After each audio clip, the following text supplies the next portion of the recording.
안녕하세요, 여러분. 듣기만 해도 올라가는 경제상식 시간입니다. 오늘은 우주랑 그 지리공간 데이터 이쪽 분야에서 제2의 펠런티어다 뭐 이렇게 불리면서 기대를 많이 받는 기업이 있더라고요. 플래닛 랩스, PL이라고 하죠. 여기에 대해서 좀 깊이 파헤쳐 보겠습니다. 도대체 뭘 하길래 이렇게 주목을 받을까?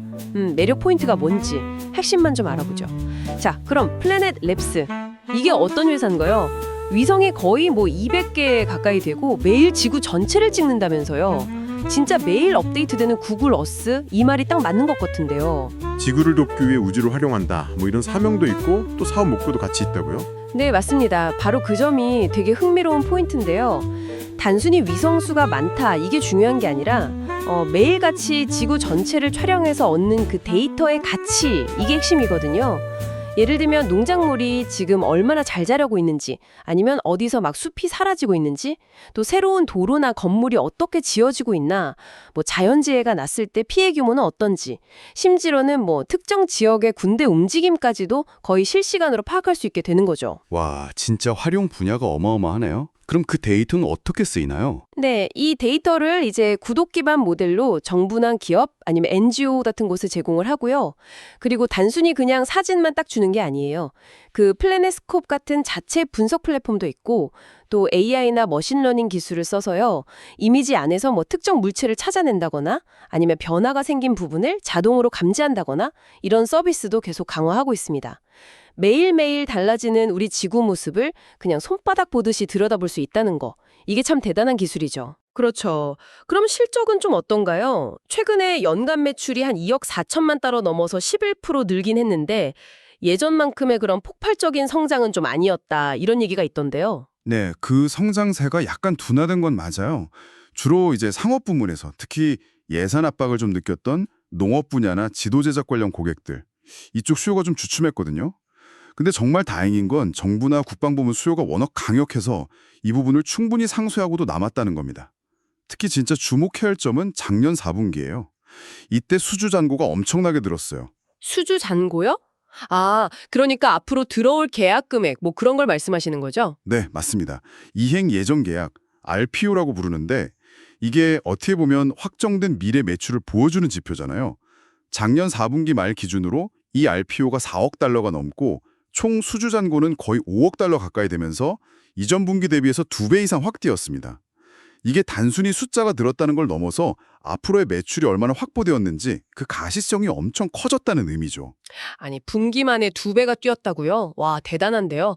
그 일본 JSAT랑 맺은 1억 4,600만 달러짜리 계약, 이런 게 큰 역할을 했겠군요. 그럼 이 정도면 앞으로 한 2년치 매출의 거의 90% 정도는 이미 따놓은 당상이다. 이렇게 봐도 되는 건가요? 바로 그 지점입니다.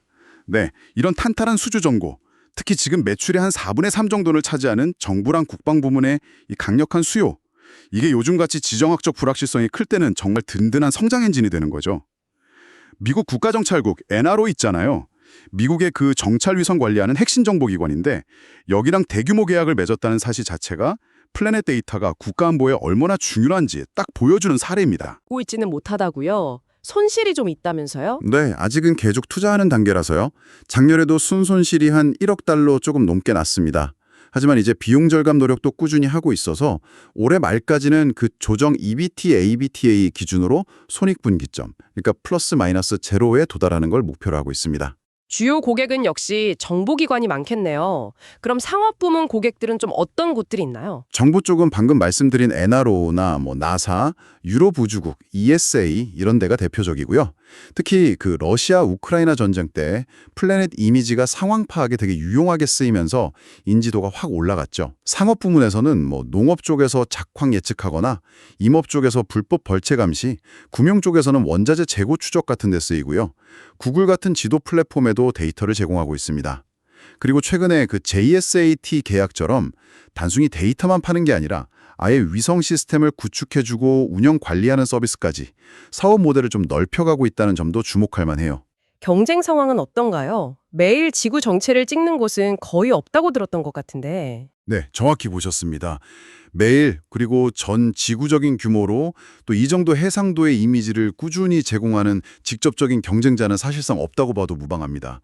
뭐 맥사 같은 회사는 해상도는 더 높지만 매일 찍지는 못하고요.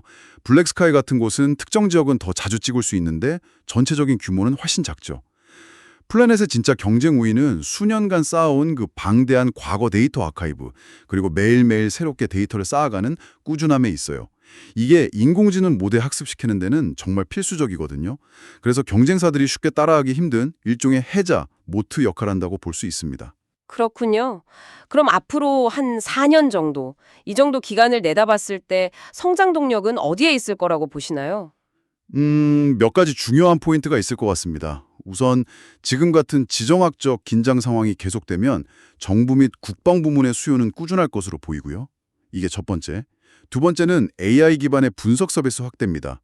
그냥 이미지만 파는 게 아니라 그 데이터에서 진짜 의미 있는 정보를 뽑아주는 능력이 점점 더 중요해지겠죠.